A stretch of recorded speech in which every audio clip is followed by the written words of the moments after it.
Welcome to Receiving Noor weekly Quran study. We are continuing to study Surah Baqara, second surah of the Quran, with Dr. Yamina. We'll continue as usual, and you're welcome to join in with your questions, comments, both during the discourse and also at the end, inshallah. Thank you. Jazakallah khair, Dr. Yamina. أعوذ بالله السميع العليم من الشيطان الرجيم بسم الله الرحمن الرحيم والصلاة والسلام على سيدنا محمد وعلى آله You are muted. Thank you. Sorry about that. أعوذ بالله السميع العليم من الشيطان الرجيم بسم الله الرحمن الرحيم والصلاة والسلام على سيدنا محمد وعلى آله وصحبه أجمعين. Assalamu alaikum wa rahmatullahi ta'ala wa barakatuh. So last week we stopped at ayah 10 of Surah Al-Baqara, which is the second surah in the Quran. And starting from ayah 8, it was about the description of the dissemblers, al-munafiqun, the hypocrites in other words. And in ayah 11 and 12, we are told, and when they are told, they here are the dissemblers, when they are told, do not cause corruption in the earth, they say, we are only improvers of things. But really, they are the corruptors, although they do not realize it. So they are the ones causing corruption. استعيذ بالله السميع العليم من الشيطان الرجيم. وإذا قيل لهم لا تفسدوا في الأرض قالوا إنما نحن مصلحون ألا إنهم هم المفسدون ولكن لا يشعرون. So here the muslihun is making sulh, making islah. It's from the verb aslaha, to put things in order, to settle, to rebuild, to mend, to repair, to improve. And it is from the root salaha, and the verb is salaha, which is about maslaha and salah. Salaha is to be good, to be right, proper, righteous, pious, to be godly, to be well, to be useful, to thrive. So islah is improving, making things good and useful. So there is no, the goodness here comes with usefulness as well. And muslih also means peacemaker, someone who reconciliates, because sulh means primarily peace and peacemaking and reconciliation. The process of making peace is also sulh. And mufsidun is corruptors, usually translated as the one causing corruptions, but actually it's an active participles. They say we are improvers, and the response to them is no, they are really only corruptors.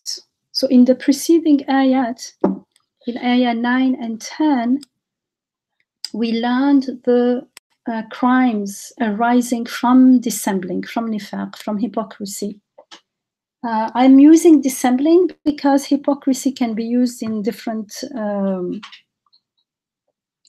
senses. And we were told they try to deceive God, and they end up only deceiving themselves. And we learned that they were not true to themselves. So they were even lying to their own selves. Deep down, they may know the reality, but they want to believe something else. And there is disease, there is disease in their heart. This dissembling, this lying is the disease that is in their heart, and it results in much torment. They are not at peace, and we were told that in ayah 10. So in ayah 9 and 10, it was really between them, between the dissemblers and God.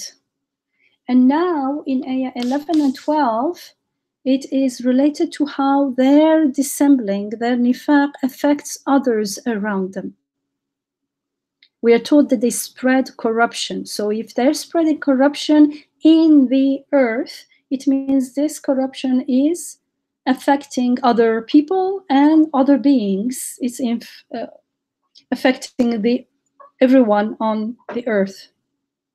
So they, in 11, Ayah 11, we're told, and when they are told, do not cause corruption in the earth, they say, we are only improvers of things. Actually, they are saying, innama, we are truly only improvers. We are truly, the inna is an emphasis.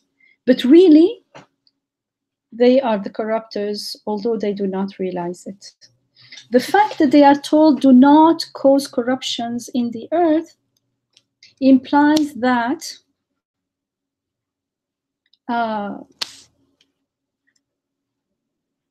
they are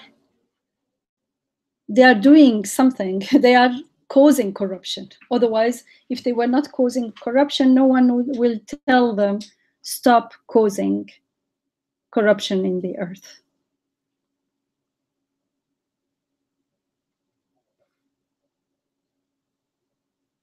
Remember that they said they were believers. And since they said they were believers, in response, they are told, do not cause corruptions in the earth. It means that believers are not supposed to cause corruption. It means that believing in God, belief and corruption are incompatible. One.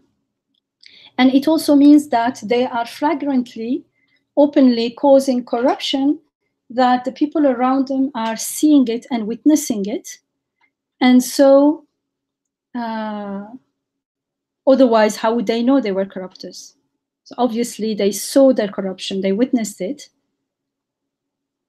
And so they are saying, your claim, your claim of being believers is not compatible with your actions. And that's why usually if you say something and act in another way, it is a sign of nifaq, of hypocrisy. Here clearly it is there is a very obvious incompatibility between what they are claiming and what they are doing. At the same time, it also means something very important, that causing corruption is in conflict with being a believer. It means believers do not cause corruption.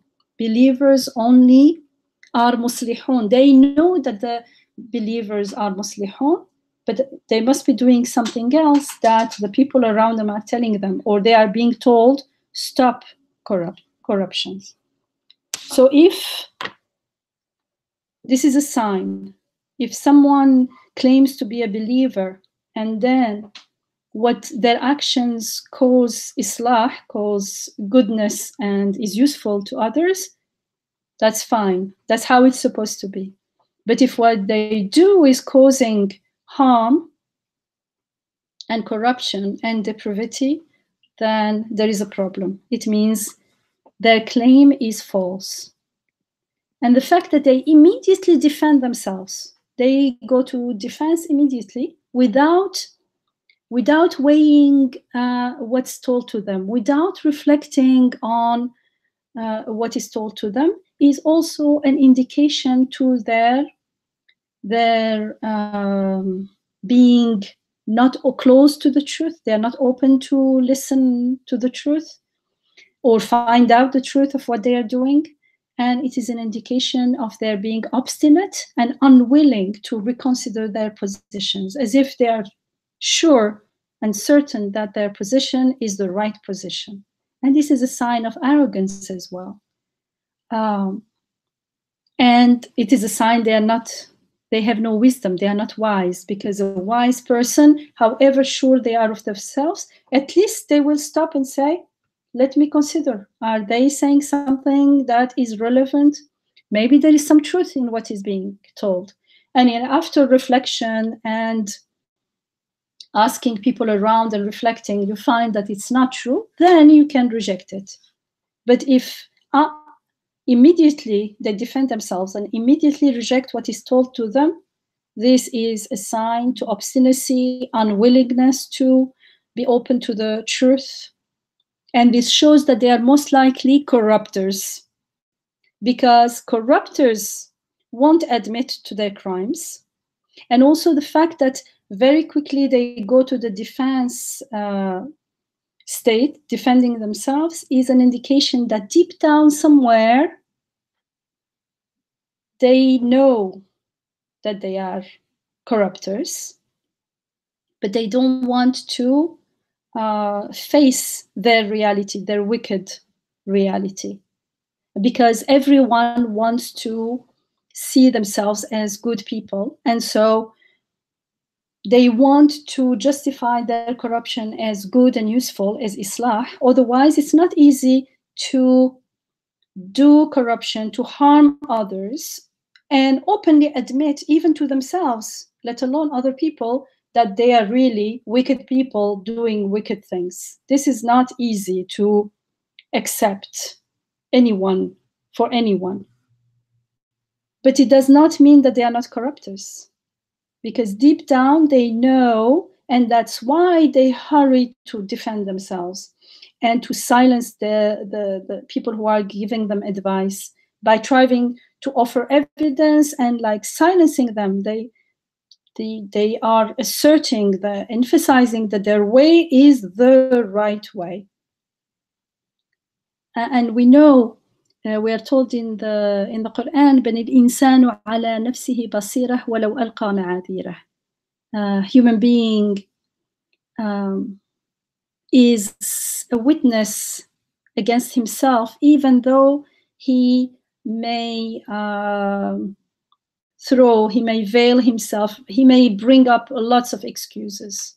So even when we justify and bring excuses, deep down, we know, or we have a hint of what's really going on, and we are hurrying to cover it up. And we see that there is here a covering up, because they don't even want to reflect on what is told to them. And they emphasize that they are right, their way is good, and they are doing good without even thinking. So these dissemblers persist in following their way and spreading their way. And they, by doing this, by answering that there's no way they are corruptors, they actually are the doers of good, the muslihun, the improvers. What they are doing is indirectly declaring the believers to be liars, those who are advising them to be liars. And they are insinuating that the people of truth are accusing them. So this is also a clear indication that there is a disease in their heart, and they have no intention to use the medicine that is offered to them. And that's why that medicine has the divine guidance, which says, if you believe, then you can't be doing corruption. If what you are doing is causing corruption, if you are a true believer, then you go back and make istighfar and look, where am I going astray? Where am I making a mistake? But if the person is not open to question their ways, then this is an indication that nothing will have an effect on them, because they do not even accept that they have a disease, or in this case, the disease of lying to others, and even at some level lying to themselves. And Ustad Nursi rahimahullah, he says, since they don't accept any guidance, any advice, any remedy, the only remedy that remains is to put them into quarantine. And this treatment, he says, consists of warning people. How do you put them in quarantine? You can't put them somewhere. People are free to do what they want. But what you do, putting them into quarantine, means warning people and informing them that these people are corruptors, not doers of good. And that's why they are described in details in the Quran. First, for ourselves, to be careful not to fall into this state of dissembling when we see signs of dissembling in ourselves.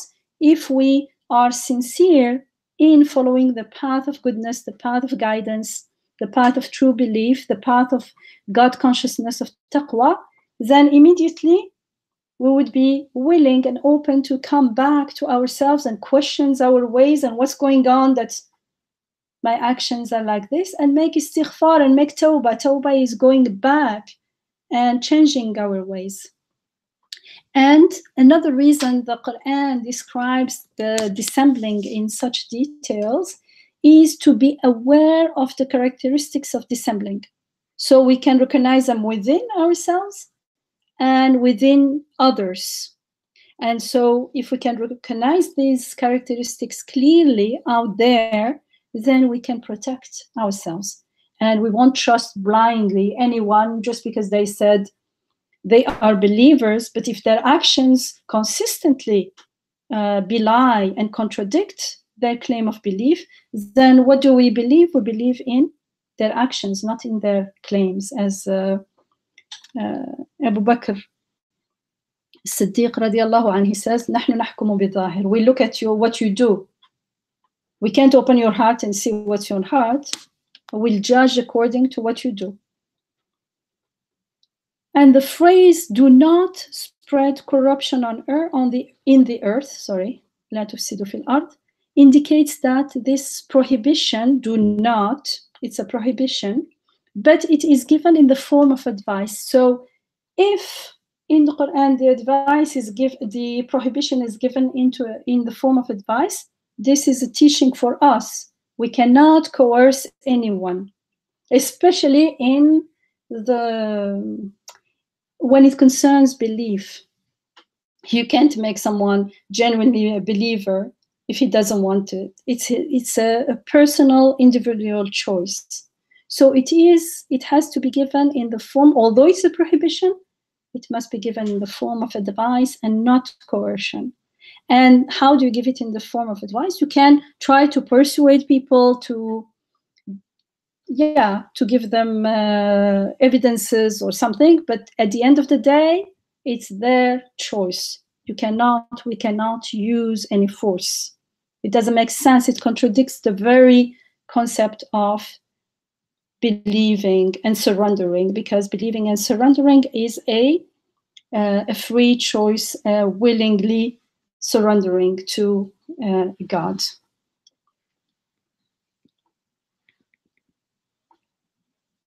And they answer, we are really only improvers. We are only improving things. قالوا إنما, that is important. And نحن مصلحون. إنما مصلحون would have been enough in Arabic, but there is a نحن there. And so all these إنما and نحن are all intensifiers. But their answer means that they do not accept advice. This is clearly because they are not even entertaining the possibility of being wrong, or of the other side being correct, being right. And so this is an indication that they are making presumptuous claims and calling others to their way on one side. And also they are accusing the others of being misled and of being liars. And innama is restricting, it's a restrictive term, meaning only or but, and it has two meaning or two characteristics. First,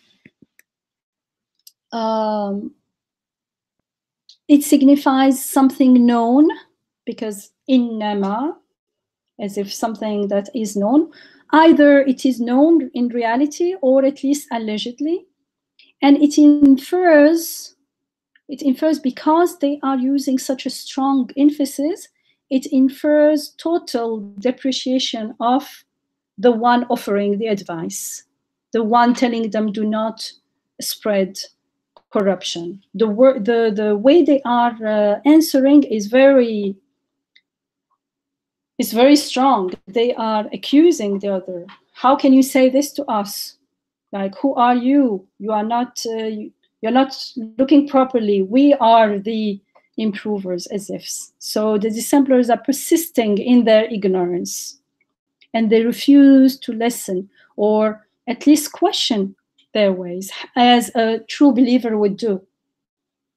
And another characteristic of innama, of this, indicates that in their view, their improving things is, there can't be any corruption in their improving things, which is again arrogance, because even, well, I don't know if I should say even, but every human being is fallible.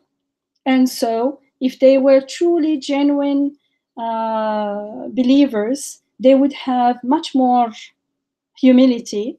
And when they hear something like this, they will, even if they were sure they were doing things to improve, for improvement and betterment, they will question, maybe there is some corruption that we are not aware of. But they speak in a very categoric way. And this is, and from another perspective, an insinuation, an accusation against the believers who are saying the opposite. They're saying, we're seeing something else. So they are unwilling to listen. And the active participle is used, improvers, muslihun, instead of a verb, for instance. We are making improvements. Reformers. Or we are reformers, improvers, yeah, or peacemakers, reconciliators. The active participle is used, but a verb could have been used too. The active participle indicates, remember, we've seen this from the very beginning, whenever an active participle is used, it is an indication that this attribute is constant. So they are saying that this is an essential attribute of theirs. They are always improvers, reformers. They always, whatever they do is always good. And also, it has two meanings. And what they are doing is completely good, complete betterment. So you can see how arrogant they are.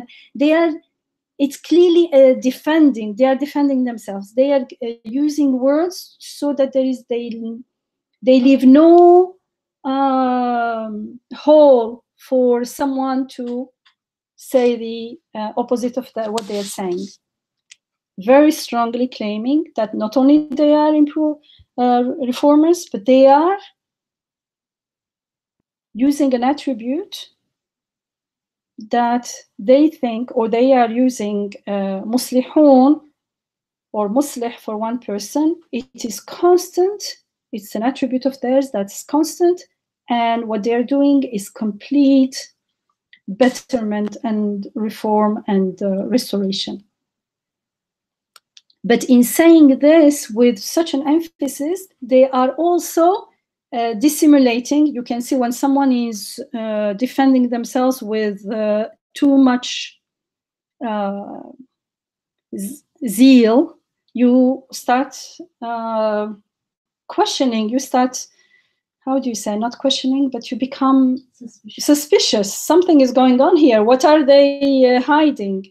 And you feel that they are dissimulating. They're hiding what they truly believe, which is the opposite of what they are claiming. And that's also a sign of hypocrisy, and that they are only. This is how propaganda works.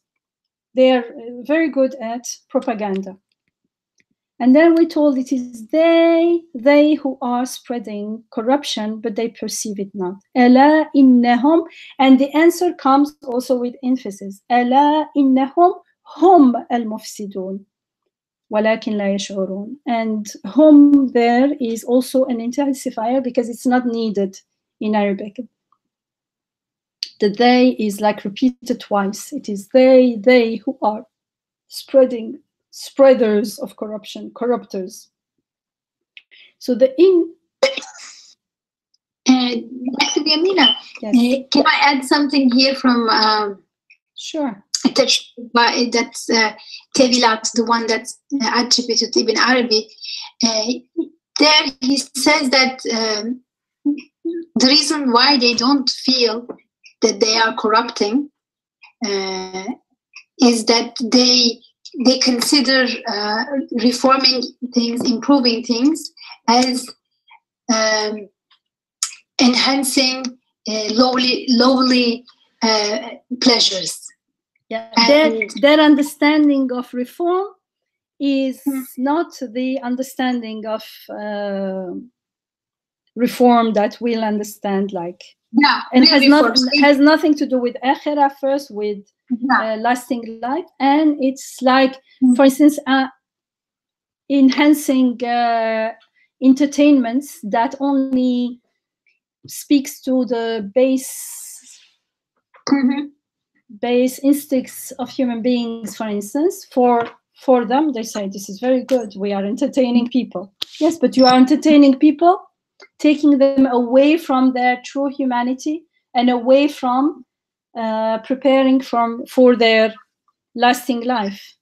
And especially all their claims are based on the false assumption that, or the forgetting that this world is transient and everything is going to finish.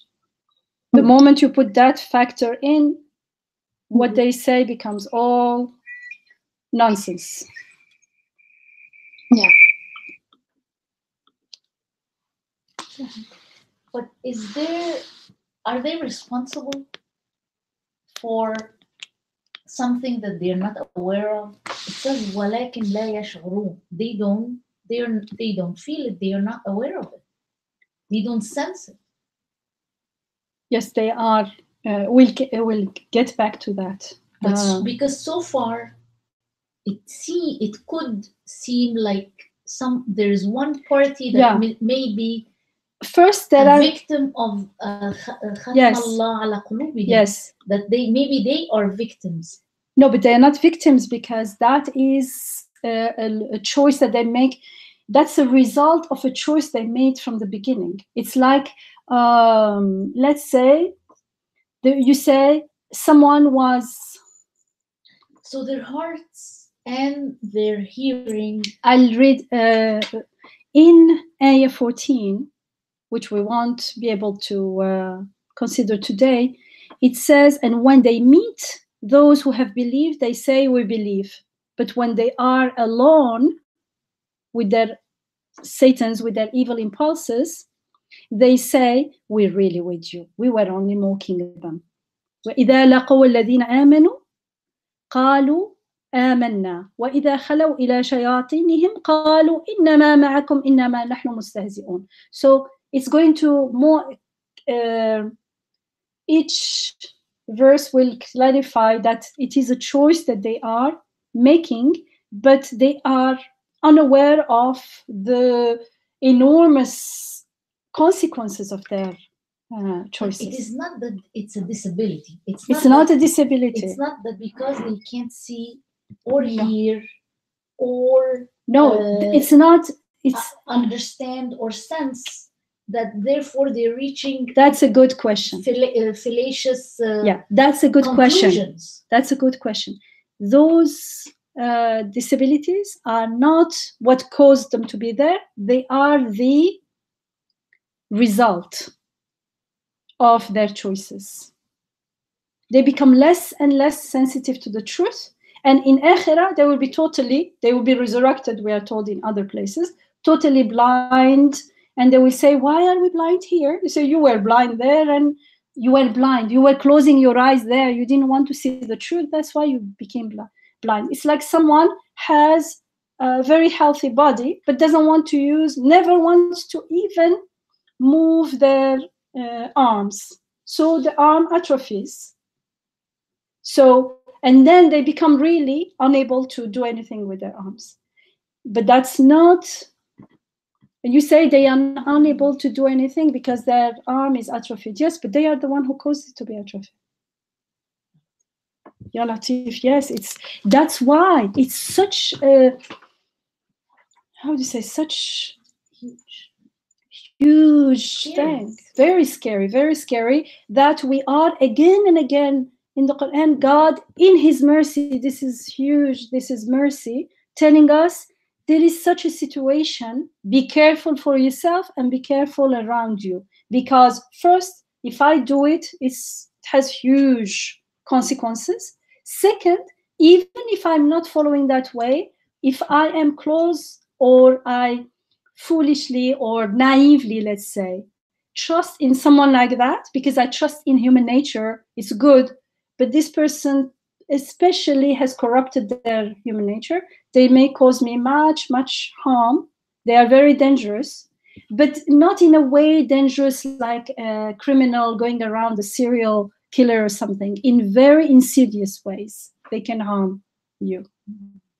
And they are harming themselves without even realizing. They don't realize that and this is all about lying, but lying in a very deep way. They are even lying to themselves, but you see in 14, deep down, they know. They know that they are lying. They are only trying to deceive. They are trying to deceive God. They are trying to deceive the believers. But we were told, we saw last week, the ayat also, at the end, they're only deceiving themselves. Anyone with some discernment, especially after we are taught who they are described in the Quran, it becomes very easy to discern those characteristics. Now, in life, instead of saying this is a munafiq, because we don't know if that person will always be like that, we can see that this is a nifaq characteristic.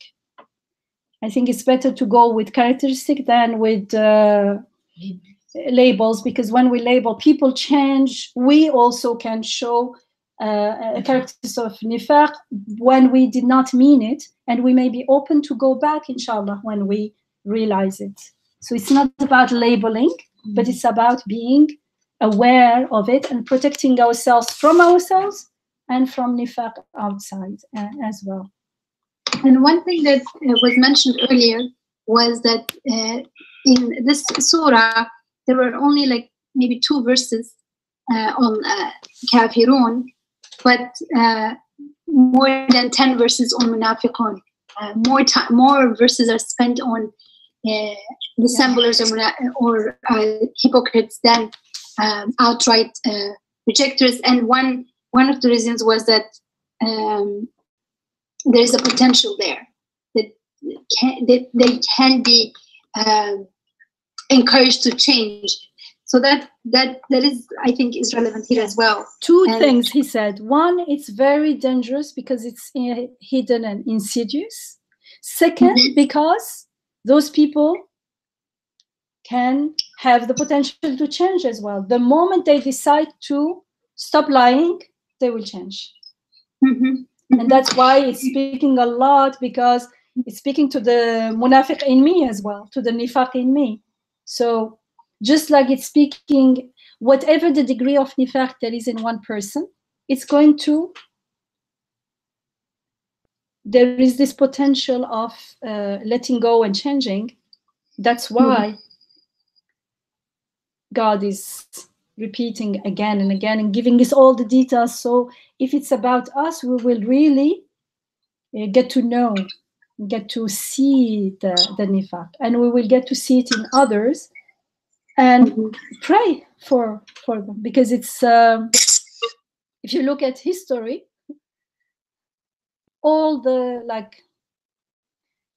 big how do you say musiba calamities that happened in the Muslim world to the Ummah were mostly caused by corruption that was the result of nifaq. If you go and study with that intention, you will find lots of signs and indications to nifaq. And so we are told. There was a similar thing in Ibn Arabi's tafsir as well, he also said that munafiqun has potential. So that's why actually they feel pain. He said, I'm not sure how that connects, but they feel the adab more than somebody who completely disconnected and clearly rejected, because he says it's like an organ that has completely died, so you can even cut the organ with no pain. But with the munafiqun, it's a weak organ, but it hasn't. I don't know. This is just a footnote that I found interesting that resonated with what you said earlier. Thank you. But that's very interesting, Isra. I didn't know that there is that there is that positive side. Yeah, from the beginning last week we said, like, why is it 10 ayah or more than 10 ayah, say from 8 to whatever, only 2 ayah about the disbelievers, the kafirun, but so many about the dissembling, about munafiqun, because first it can be very harmful, very dangerous to the person and to the society. Second, it is possible that the munafiqun who are hearing this may take heed and heal themselves and decide to heal and to stop lying, which starts by stopping lying, which means to reform, which means it's not only the hypocrites, the dissemblers out there, but the dissembling in me as well needs to be healed. That's why there is all this description of the illness, so I can recognize the symptoms, and it's telling me what the illness is. It's lying last week, and now stop corruption, stop lying. And more is coming. Stop being arrogant. Accept that you are being sustained and created right now. Stop being deluded. Stop being deceiving yourself. Stop blocking the reality, because we all know in reality who we are, that the world is transient, I am transient, everything, I cannot sustain even myself. So where is this arrogance of I know, you don't know, of not listening? This is all signs of arrogance and delusion.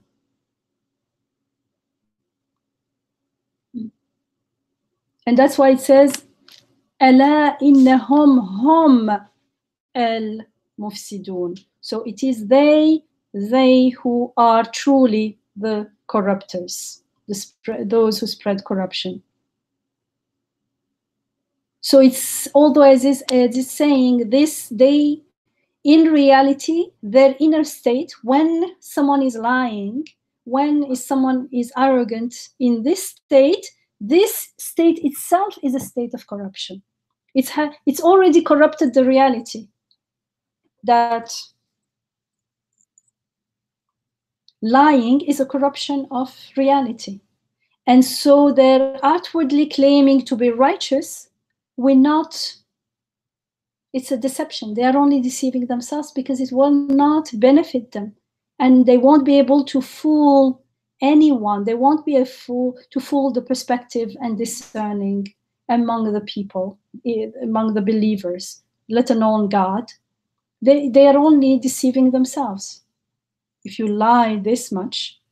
And so and then it says hum. Normally you could say أَلَا إِنَّهُمْ الْمُفْسِدُونَ, but there is a hum added there, and it has a meaning of emphasis, intensifying, and also a restrictive meaning. Only they are.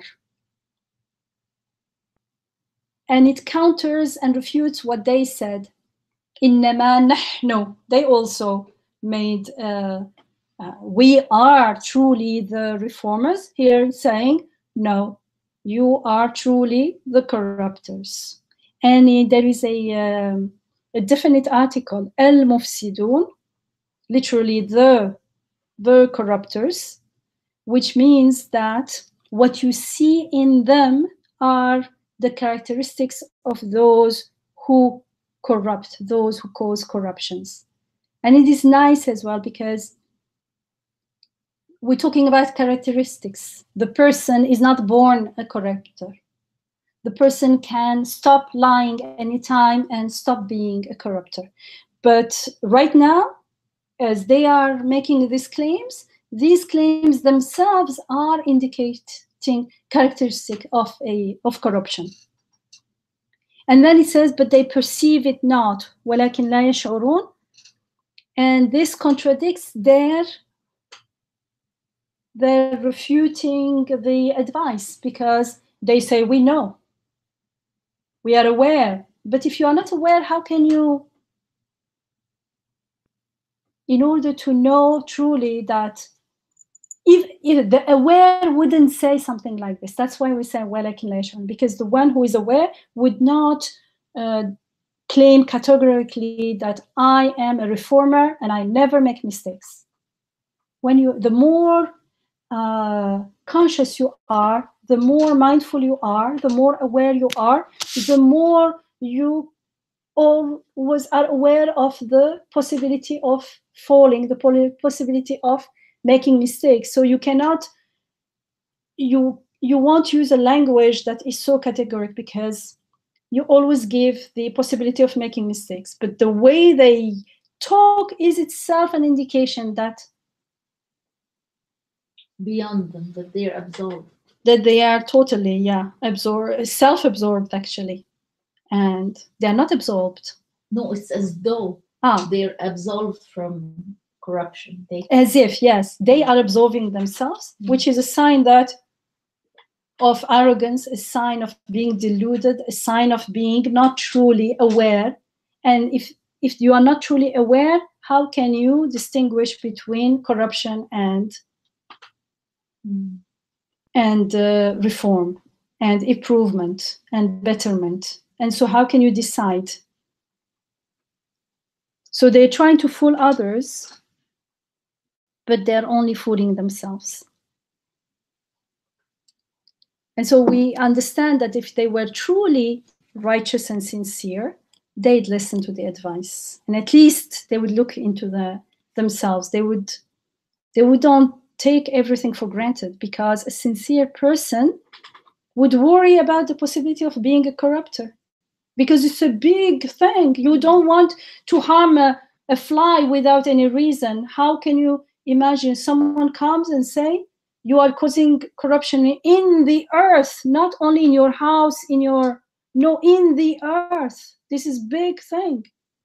And they are not at all alarmed. Very quickly they say, no, we are only reformers. The answer is very unnatural for a sane person. A sane person who would stop and say, what have I done? Why are you saying this? Bring me some evidence, right? You don't go defend yourself before you know what they're talking about. Here they are very quickly trying to put things under the rug. Don't talk about corruption. We are above anything to do with corruption. And of course it says in the earth, because the whole world is so much interconnected. It's like Imam Nursi gives the example of a clock. It has wheels inside. Any mechanism actually that has wheels inside, if the dents of one wheel is broken, it will affect the proper working of that clock. It may even stop working totally, or at least won't tell you the right time. So you can't say it's only me here, it doesn't affect others. No, because that person is going to interact with people. If they are lying, those lies, we talked about lack of trust, for instance. If you can't trust people, you can't have a community. If people go around spreading lies and how do you call it, ghaiba and iftira, slander, and especially slander, and people, then it does have very, very deep negative effects on a community, on individual people. Individual people can be totally destroyed because of lies like this. Their career can be destroyed, their reputation can be destroyed, their well-being can be destroyed, especially if someone is not well grounded in belief. It's very easy to destroy someone through nifaq like this, because the munafiq can't do anything. The disease was the lying. The lying is a big disease, and it's like a cancer in the person, and it spreads. It has an effect. If there is a cancer in a cell in the body, or in an organ in the body, you can't say it has nothing to do with me. It will affect you. It will pain the whole body.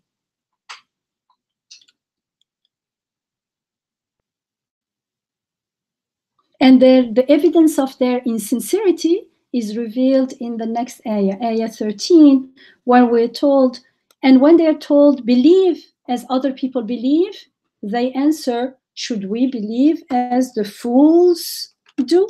But they are the fools, though they do not know it. وَإِذَا قِيلَ لَهُمْ آمِنُوا كَمَا آمَنَ النَّاسِ قَالُوا أَنُؤْمِنُ كَمَا آمَنَ السُّفَهَاءُ أَلَا إِنَّهُمْ هُمُ السُّفَهَاءُ وَلَكِنْ لَا يَعْلَمُونَ. So see how they describe the believers as full? No wonder like they refuse to be guided and reject their advice. And they speak with so much assurance.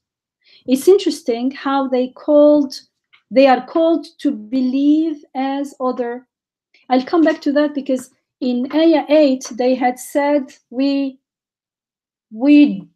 certainly believe in God and in the hereafter. And now when they are asked to believe as people believe, they say, no, those are fools. We're not going to be fools. But it's interesting that they are called to believe. It says, Aminu kama amana an-nas. Believe as people believe, as other people believe. And the word nas here indicates first the dissembling affects the dissembler's humanity, because nas is the plural of insan. It means people, it means human beings. So it means you are not believing as a human being believes, as people believe. It means this dissembling, this lying is in conflict with our humanity. And it affects, lying, dissembling affects our humanity. And so the more these people dissemble, the more they lack in true, they lose, let's say, their true humanity. And it means that the true believers, they have fulfilled, or as we grow in belief, in certainty, in belief, in taqwa, in God consciousness. Remember, this surah started with the muttaqeen, the people who are God conscious. Those people, the more they grow in taqwa, in God consciousness, the more they fulfill their true humanity. The potential, the human potential is being fulfilled. And they reach ahsan al-taqweem, the best confirmation. If you remember in Surah At-Teen, which is Surah 95, in ayah 4 and 5, we are told, لَقَدْ خَلَقْنَا الْإِنسَانَ فِي أَحْسَنِ تَقْوِيمٍ ثُمَّ رَدَدْنَاهُ أَسْفَلَ السَّافِلِينَ. Truly, we have created human being in the best confirmation, and thereafter we reduced him to the lowest of the low, except those إلا الذين آمنوا وعملوا الصالحات, except those who believe and act accordingly. They do beautiful deeds. Salihat, it's the same word as islah. It comes from the same root. They do useful, beautiful, good words. Things that help others. So it's the opposite. Amal salih is the opposite of corruption, the opposite of ifsad that these people are doing. So it's interesting that the word people is used. It means it's related to our humanity. Believing and being God conscious helps us fulfill our human potential. Dissembling and lying and deceiving ourselves affects and our humanity and does just the opposite. It takes us asfal as-safilin, reduces us to the lowest of the low, lower than animals, because animals, at least they don't lie. They are true to themselves. Whatever, whether you like you like what they are or not, it's another thing. They are true to themselves. But we have that potential to lie or confirm the truth. When we confirm the truth, we fulfill our human potential and we reach the highest of the high. And when we lie and we are not true to ourselves, then we are made to reach the lowest of the low. This is the law of creation, that's how things are being created. And also the term nas, people, infers that when we are told follow and believe as the people believe, it means follow the mass of the truly believing people. The majority of the truly believing people are on the right path. And we know that the Prophet ﷺ is reported to have said, my ummah is without doubt will not gather upon misguidance. So whenever you see disagreement, hold fast to the greatest majority. And the greatest majority has been understood as referring to those who follow the way of the Prophet and his companions, to follow. So it doesn't mean majority in numbers only. So it's not tyranny of the majority. It's not tyranny of the majority, and it's not majority of those who claim to be believers, because they could be dissemblers. So you have to have that discernment. You follow those who are the muttaqeen, the God conscious, those who follow the way of the Prophet and his companions, inshallah. So the dissemblers. So it's not about people, it's not about tyranny of majority, because it's about the way of the Prophet, the way of that is taught in the Quran. It's about following divine guidance. And because the truly believing ones, the mass of the believing ones, are following, like, it's not like I haven't seen the Prophet, I haven't seen the companions. Look around you, you will find a truly genuine God-conscious believer. Follow him. There are lots of people around us. If we have the intention, we will find them. So the dissemblers are told to follow the mass of the truly, genuinely believing people, because the mass of people who are true believers are sincere and genuine in their beliefs, and we can find them everywhere when we look for them. But they answer, shall we believe as the fools, as the weak-minded sufaha believe? So their answer is an evidence of their duplicity, their hypocrisy, because they had affirmed, if you remember in Ayah 8, we were told وَمِنَ النَّاسِ مَنْ يَقُولُ آمَنَّ بِاللَّهِ وَبِالْيَوْمِ الْآخِرِ وَمَا هُمْ بِمُؤْمِنِينَ. And now we are told why they are not truly believers. And so the ayah 8 is, and there are people who say we believe in God and the last day, when really they are not true believers. And in ayah 9, 10, and until now, we are being told why they are not true believers, although they claim to believe in God and the last day. And this here, when they say, shall we believe as the fools, as the weak-minded believe, is another indication to their duplicity. You were saying you were believers. How come now you see the believers as weak-minded, as fools? But it's not that they're only referring to those who are silly. Yes. Previously, I thought they were, or potentially it could be understood that they're referring to the sufaha, to the yes, the yes, frivolous. yes. That's so. But indirectly, they are saying, "Do we believe as the frivolous, as the foolish ones believe?" They are being told, "Believe as the mass, the people believe." They look around them, and instead of seeing the believers, they are saying, "We see only foolish people." So outwardly, it's like saying, "We are not fools. How can we be like the fools and the weak-minded?" But actually, what they are truly saying is, how could we be like the believers?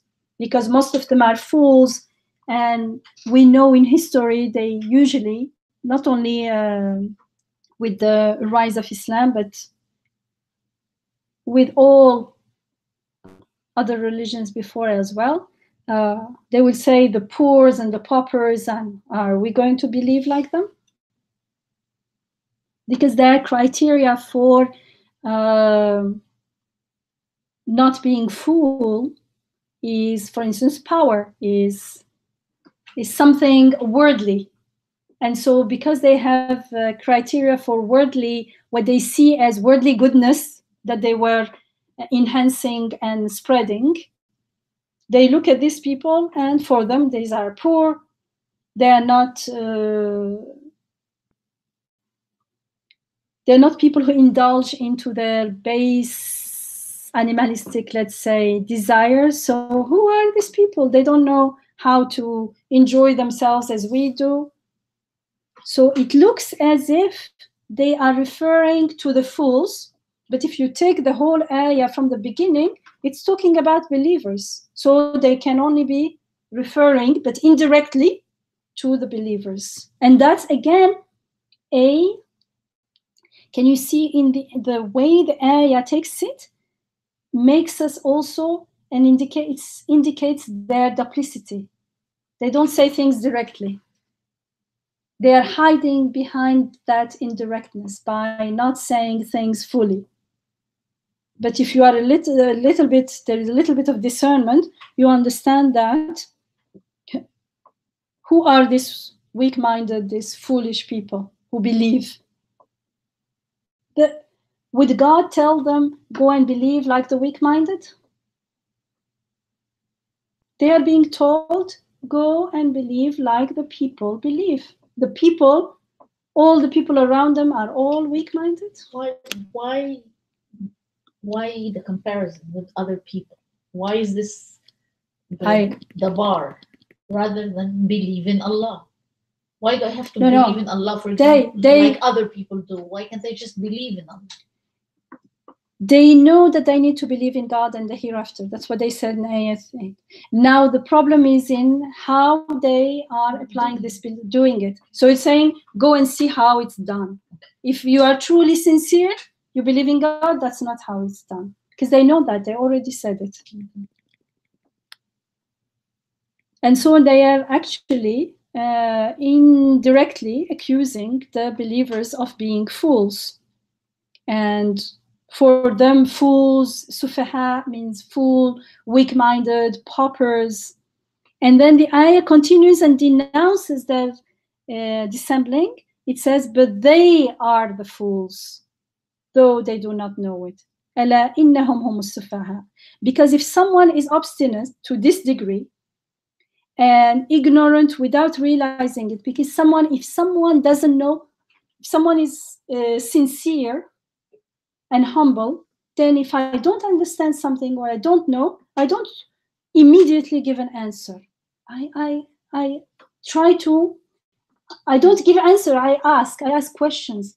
I try to understand. I try to figure out what is being told to me. I don't get it. I say, I don't get it. What are you talking about? Here, they don't question themselves at all, and they don't ask questions. It's always they are sure of themselves, a sign, again, of arrogance. and so of obstinacy and of ignorance. And so they label others as fools so easily. It demonstrates, it only shows their own foolishness, because if they had a little wisdom, they wouldn't act this way.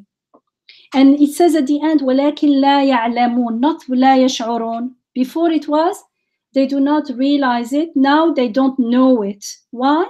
Because knowledge is necessary to distinguish between truth and falsehood, between the wise and the foolish, between corruption and the betterment and corruption. But apparently they don't have the knowledge either. And the way they... Similarly, in the Ibn Arabic tafsir, it says that they only know the outer. That's another ayah actually that says only ظاهر من If I can just quickly read you the Turkish that I have here. Sadece dünya hayatının zahirini bilirler ve onların ahiretten haberleri yoktur. En büyük beyinsizliğin adi faniliği şerefli bekaya tercih etmek olduğunu bilmezler. So they only know the outer reality and they have no, awareness of akhirah, eternity, and so therefore they don't realize, they don't know that real foolishness is to prefer lowly, transient stuff over lasting honor. Akhirah. That's the biggest sign of their foolishness, is that they are so focused on this life and not on Akhirah. And that's why their corruption and dissension is so obvious. Even in their answers, there is dissension and corruption. And it's so obvious that one doesn't need to be very knowledgeable to notice it. And they don't know, like in the Quran it says, they do not use their reason. لا يعقلون, لا يتفكرون, they do not reflect. لا يتذكرون, they don't remember, or they don't recall maybe. Here it shows that their way is not the way of the believers. They are the true foolish ones, because a believer, the way of the Quran is based on sound reasoning, on wisdom, on knowledge. Anyone who has anyone who is not a believer, here, those who, the dissembler, for instance, here, they have no sound reasoning. They are just saying things without thinking, no wisdom and no knowledge. Again, it's a sign, because in the Quran it keeps saying, أَفَلَا يَعْقِلُونَ. It means to reason properly, to have wisdom, to have knowledge is important in order to be a believer. And when we lack knowledge, when we lack wisdom, we are more likely to fall into the trap of dissembling. So we have to be careful. We have to learn to reason soundly. We have to seek wisdom, and wisdom is given to the muhsin. So we have to strive to live with ihsan, because wisdom is a gift. It's not something that it's not a skill, it's a gift. And so it also means that the Quran and the followers of the Quran and Islam is characterized by being acceptable to sound minds, because it speaks to reason, it speaks to the heart, and it is not based on blind imitation. And remember, we said in the beginning, it is easy to fall into dissembling if I think that my imitative belief, which is really, really not denying, is not true belief. Belief needs work. Belief needs confirmation. Belief needs witnessing. Witnessing needs observing and having evidences for the truth of what I am affirming. How can I believe in God and the hereafter when I have no no evidence for it, when I never reflected on what I'm claiming. So that's really imitative, blind, let's call it belief, but it's not truly belief. What we think is belief, but that's only the first step. Not denying not denying that there is a hereafter, not denying that there is God, does not mean that I do believe in God and the hereafter. To believe in God and the hereafter, it means I know who God is as he describes himself in the Quran, and I am certain of the hereafter here and now. I am certain that everything is transient here and now. And so with that belief, I cannot focus on entertaining my ego, for instance. I cannot go around lying, because lying for what? Lying is always for self-interests, for vain things, for vanity, for arrogance, for fear, for power, for all things that have nothing to do with someone who has belief in the hereafter, here and now. They won't affect him in the same way. And so, and in another way, from another aspect, it's also telling us to avoid dissembling ourselves and avoid the dissemblers. If there is a dissembler around us, or if we, and not concern, like not be busy trying to give advice or to that person, because lying and dissembling is beyond advice, beyond trying to help. When that person change their mind and decide to stop being a liar or dissembler, they will come themselves, because they are not aware of their ignorance. Someone who is ignorant and unaware of their ignorance won't listen to you, because they don't know that they are ignorant. They say, I know everything, actually you should listen to me. And therefore they will only accuse the one giving advice. Actually, it reminded me of something in psychology, something called the Dunning-Kruger effect. Whatever, it's not important, but it's a cognitive bias,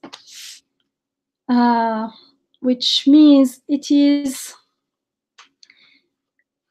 a state of being where the person systematically, it's a pattern. They show a pattern of behavior where they deviate from the norm or in their judgment. Why? Because these individuals, they create their own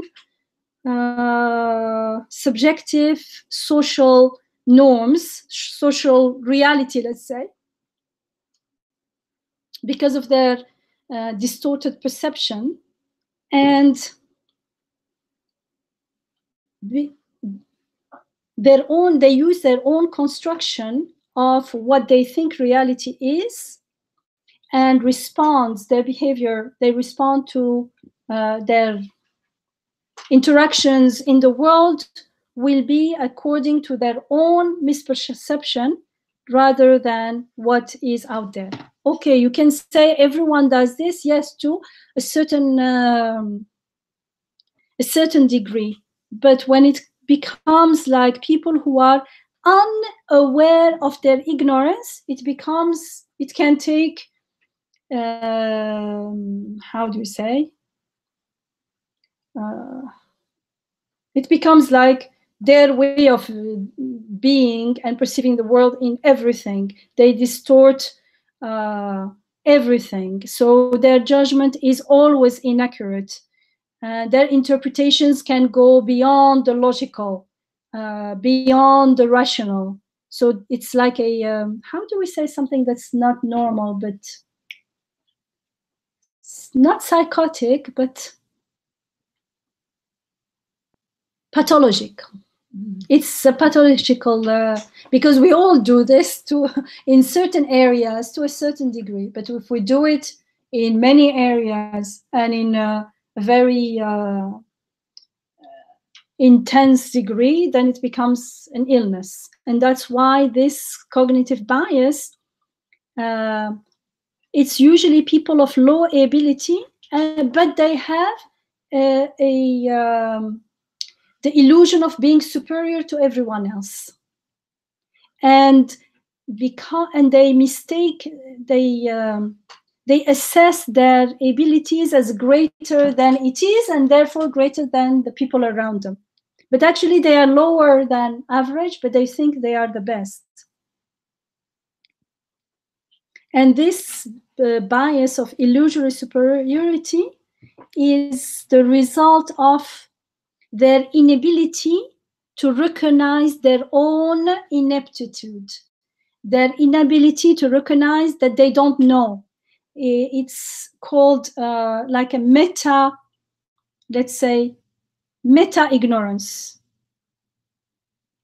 They are unaware of their unawareness. They are ignorant of their ignorance. They don't know that they are ignorant. They refuse to accept that they don't know. They refuse to accept that they are unaware. Actually, that it is because they refuse it that they are in that state, not because they are victims, masakin, poor people. How can they be aware if they are unaware? They are unaware. No, we all know this from ourselves. We all do it different times at different degrees. We remain unaware of our own ignorance when we refuse to accept it. So it's not free will is involved at the beginning. So the dissemblers are unaware of their own ignorance, and this leads them to a state of delusion where they think that they are superior to other people, superiors to the believers. They think the believers are foolish, and so they perceive the believers as ignorant and fools. They are not concerned with the world. They're not concerned with power. They're not concerned with whatever they are with self-interest. Isn't that, I now it comes to my mind, people telling you are naive or foolish because you are not interested in doing everything to get what you want, to promote your own interest at any cost, even at the cost of harming others. They think this is foolishness. We all know people who tell you this directly. They say, how naive, you don't know your own interest. Stupid. Or they think it's stupidity. So they think they are witty, they are clever. They know, you don't. As if you don't understand. No, you have values. You know that you cannot harm anyone. You cannot, the end does not justify the means, but for the dissembler, the end justifies the means because they are totally focused on the means. Akhirah doesn't exist in their reality. They are focused on the moment, on this worldly benefits, worldly, what they think is goodness. But it's even if it is goodness, it is a transient, ephemeral goodness. And you can't get goodness at the expense of others. You cannot harm others to get what you think is goodness for you.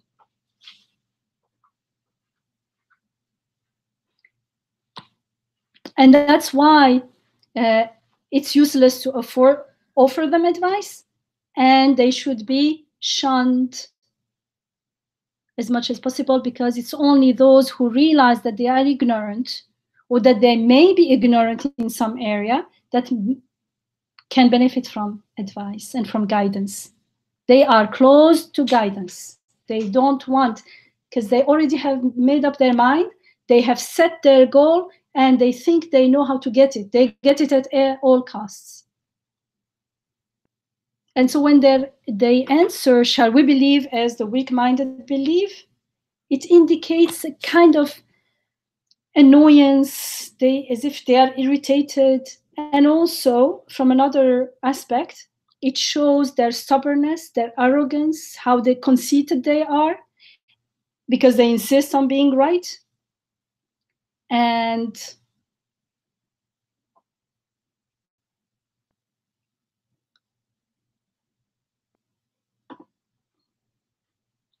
if you remember before, we were told that their hearts had a disease, في قلوبهم مرض. So because their hearts have been corrupted with this lying, and therefore, because the lying comes from their arrogance. And arrogance, which are both diseases of the heart, they grow more stubborn in their ways. Unless they stop somewhere, it's like an avalanche. They get worse and worse, and they become more and more unwilling to reconsider or question their ways. And as a result of their disease of dissembling, of lying, of corrupting, they become the corruptors that they deny to be. And they corrupt others and lead them astray, either by calling them into their way or harming them to step on them to reach their goals. And in their arrogance, they consider genuine belief and piety and taqwa and God consciousness to be foolishness, because a muttaqi will never do what they do, but they think that they are the clever ones who know how to get what they want. But the muttaqi is not because he doesn't understand, because someone who is God conscious, knows God, fears God, wants to live with justice and uphold justice. That's the direct requirement of belief. If you believe in God, you believe in God the just, you believe in God the merciful, and you reflect that mercy and compassion onto others, and justice, and protecting the right of the, how do you say, the underprivileged, rather than wanting to be the privileged at their expense.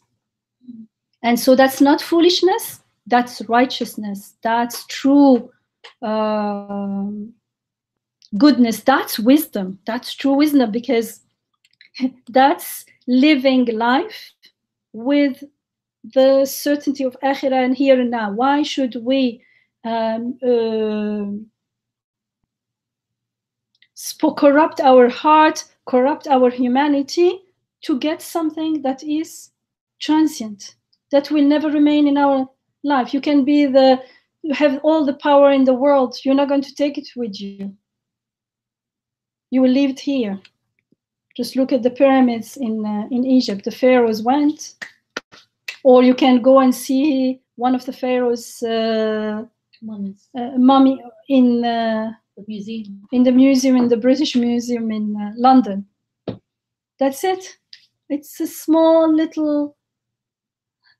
That's it. It's a skeleton. Nothing else.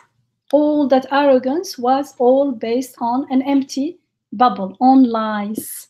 On lies. That's what lying is, the worst thing that we could do to ourselves. And belief is the opposite of lying, is accepting the truth. And so when they are told, believe as other people believe, they answer, should we believe as the fools, the weak-minded do? But they are the true fools, though they do not know it. The use of the verb, they are told, aminu, believe, rather than be sincere in your belief, for instance, right? Because they said we believe, but they are not sincere in your belief. It says, no, believe. This is also an indication that the claim of belief, not only it's insincere belief, but it is not belief at all. It means insincere belief is not belief. That's it. And that's why in Surah Hud, Surah 11, Ayah 27, the disbelievers, they say to the Prophet, they say, we do not see in you anything but a mortal like ourselves. And it is clear to see that only the most abjects among us, the most immature in judgment, follow you. and we cannot see how you could be in any way superior to us. In fact, we think you are liars. So you see what these people are saying here indirectly in another part of the Quran, another passage in the Quran. They are saying it directly. They are telling the Prophet, you are just someone like us. We don't think you are any better than us. And those who are following you, meaning the true believers, we think that they are all like the most immature, the most abject, the poorest, the weakest among us. So it can't be, we can't see any superiority in this way. Why? Not because it is haqq or not, it is truth or not. No, we think you are liars because their criteria in judging is, we'll see if the kings are following you, then we'll follow. Then there must be something here. If it's going to lead us to worldly power, worldly wealth, worldly benefits, then there is something to gain. Then the assumption, the criteria is totally two things. One, it is totally in contradiction with what the Quran is teaching, what the truth is. Second, which is the result of the one, it's showing that they have no idea what the truth is and what the message of the Prophet ﷺ is, and what God is teaching us in the Quran, which is that this world is transient, and all those things that you worship instead of God, all those objects of shirk, they cannot help you in any way. First, they are transient. Second, they are being created themselves. Third, there is only God, and there will be akhirah. You will die and you will be brought to him and you will be judged.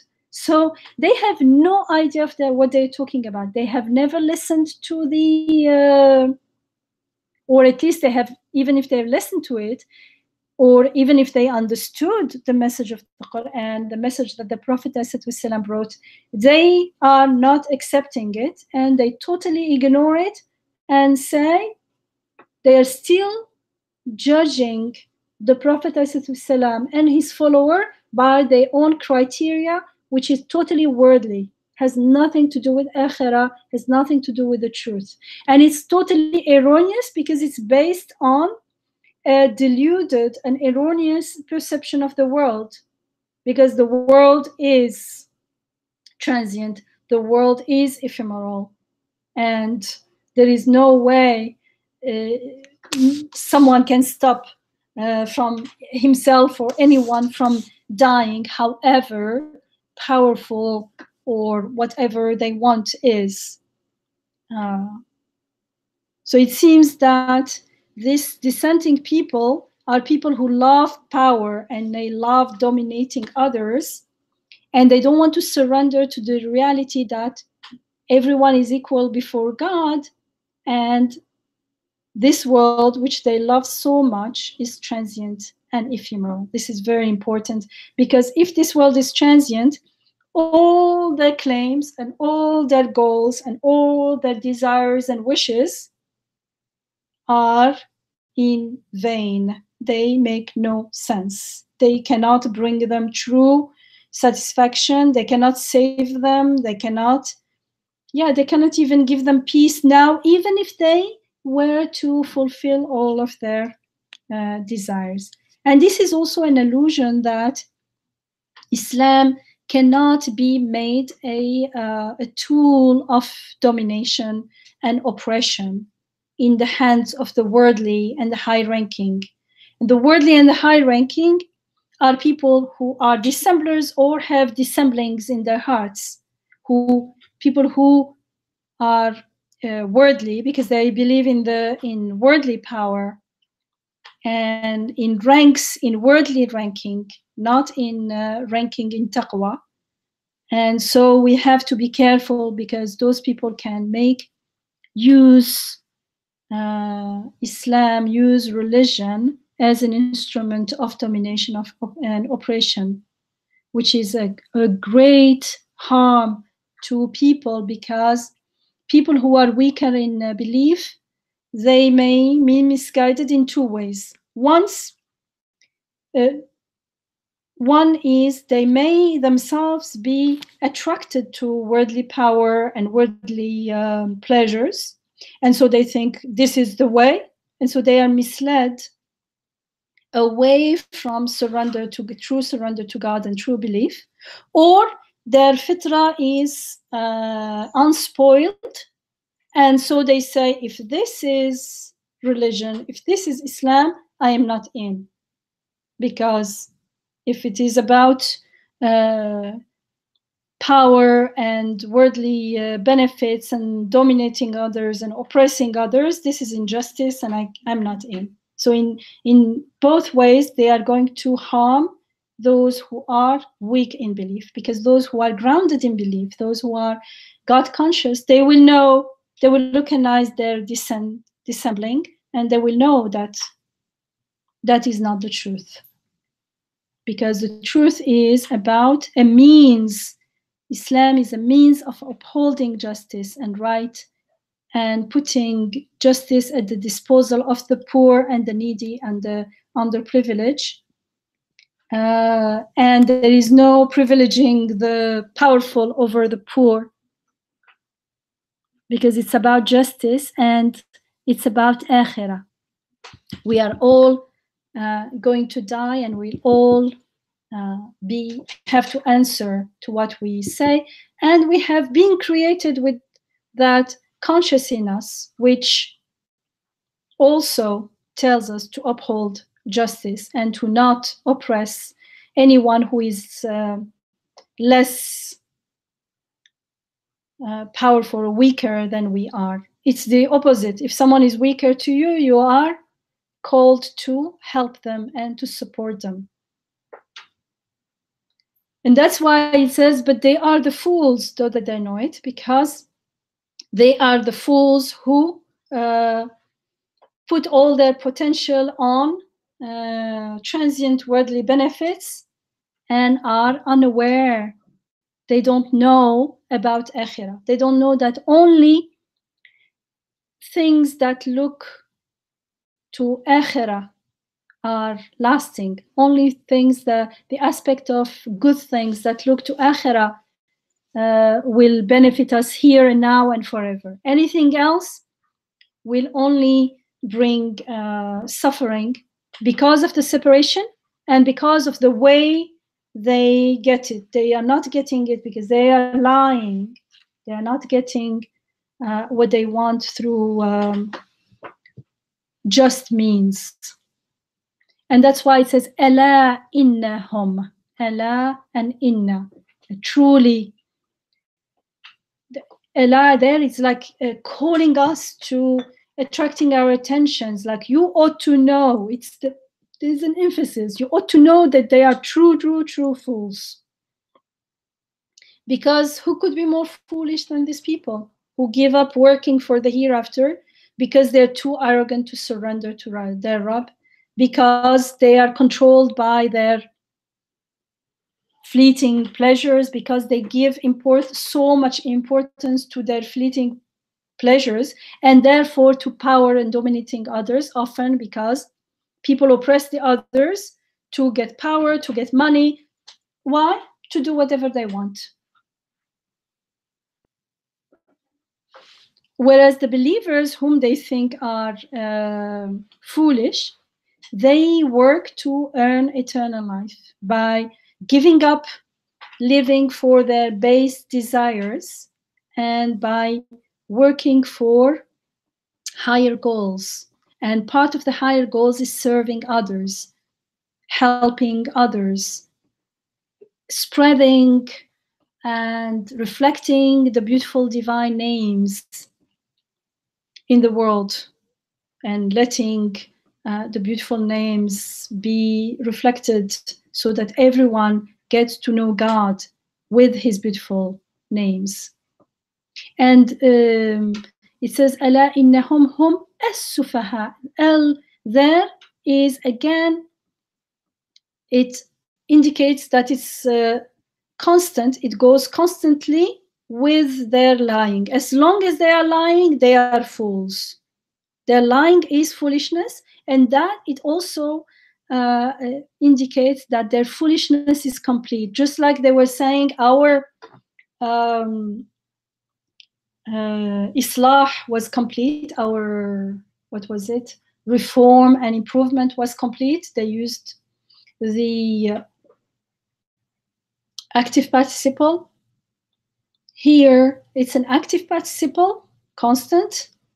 And there is a definite article. It means it's a known, definite. It's known fact that they are full. It's clear that they are full, and it's clear that their foolishness is complete.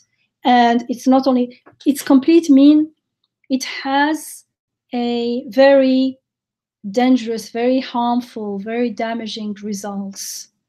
And that's why they are denounced and condemned for so strongly, so vigorously in the Quran. And if you study history, as I mentioned before, you will see how dissembling in its various kinds have been the cause of many, many calamities in the Islamic world. Because you will think, like, believers, why did this happen? Yes, but believers, but among the believers there is dissembling. So there are hypocrites, and sometimes a believer can have also lapse of hypocrisy in certain areas or in certain periods of times.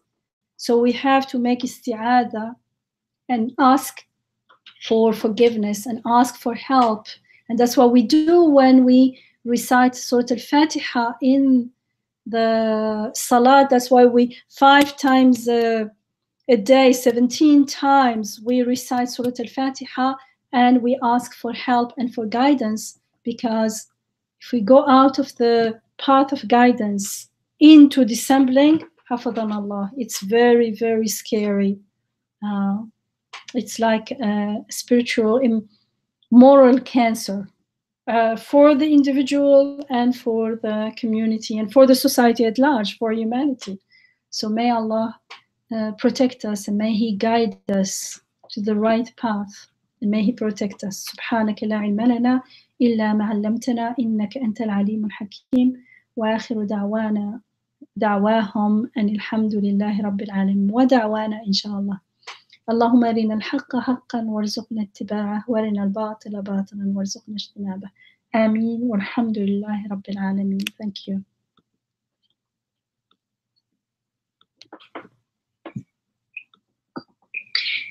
Thank you. Jazakumullah khair.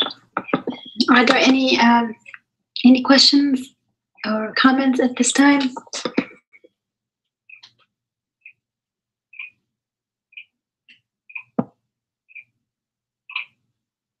Jazakumullah khair for finishing a retreat and jumping on to the weekly halaqah. MashaAllah, may Allah give you a lot of barakah and a lot of him. Jazakumullah. Ameen. Thank you. And thank you for the retreat. It was beautiful. I don't know who's from the retreat here, but like for those who were not here, it was a wonderful retreat. Alhamdulillah. May Allah give barakah to Isra, her home. It's so beautiful with her presence and her generosity, and everyone felt welcomed. Jazakallah khair, Isra. May you always be welcomed by the angels and by beautiful people like yourself. Yamina, Jazakallah khair, as usual, shared with us a lot of wisdom and was patient with all of our questions. Jazakallah khair. May Allah increase your patience and inshallah give you from His everlasting source of knowledge. Ameen. And I don't know if there was anyone here that was in the retreat that would like to tell us a little bit about it so that we can tell other people who are attending what was it about. Yes, I was at the retreat. This is Mahab. And I emailed you guys to say that it was empowering to learn that and to reflect for a whole day and a half that there isn't a source other than Allah. So this means that at moments of fear, anxiety, depression, stress, we don't have to depend on anyone, and we shouldn't, or on ourselves, or even on ourselves, our weak, limited selves, to find relief, because relief only lies with Allah and in Allah's support. So this is something that I want to remind myself of a lot, because it was good to focus, to learn in the Living Consciously retreat this past weekend.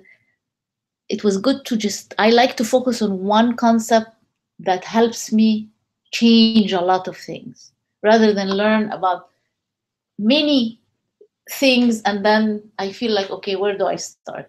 But at least I now it's very clear that it's such an empowering and freeing thing to realize that our everything is only lies in the hands of Allah. Therefore, nobody could harm us.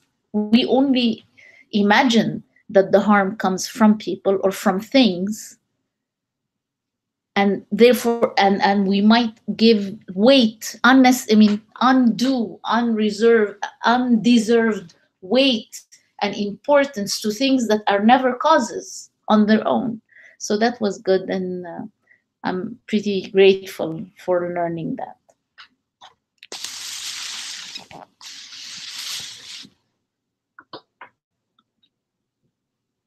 Jazakallah khair for sharing, Maha.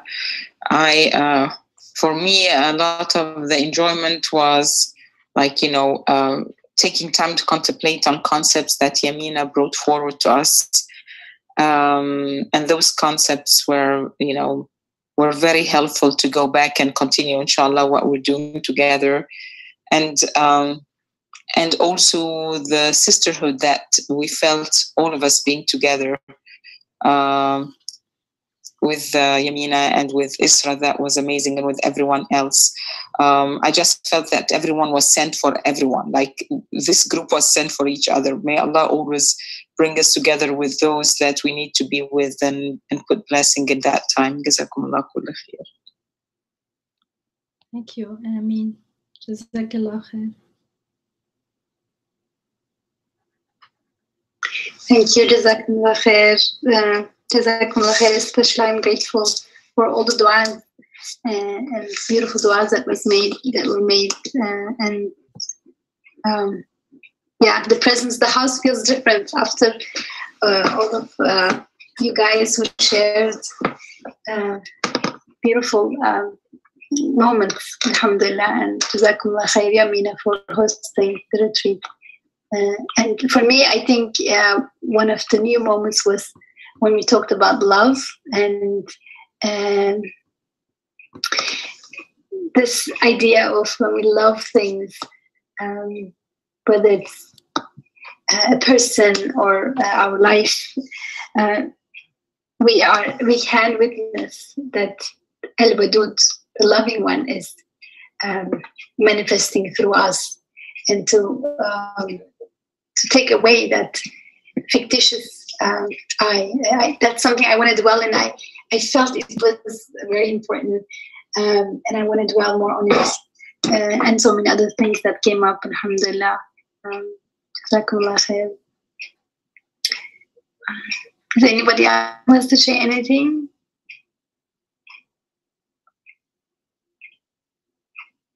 Okay, so if not, then on that note, we're going to hear. With anybody? Okay. So, Assalamu alaikum, and Alhamdulillah ala ni'mat al-Iman wal-Quran wal-Islam, inshallah. This is a big ni'mah. May Allah make us appreciate it. In translation, all praise be to God for, I guess it's clear, Iman. The blessing of belief and surrender. And surrender, and the blessing, the great blessing of the guidance of the Quran. Alhamdulillah. And so we stop here, and we, inshallah, meet again next week in this time again, one more time on the Monday evening, and then in Ramadan we are going to switch to Sunday after Dhuhr, inshallah. Inshallah. Jazakallah khair. Assalamu alaikum. Wa alaikum assalam wa rahmatullahi wa barakatuh. Assalamu alaikum wa rahmatullahi.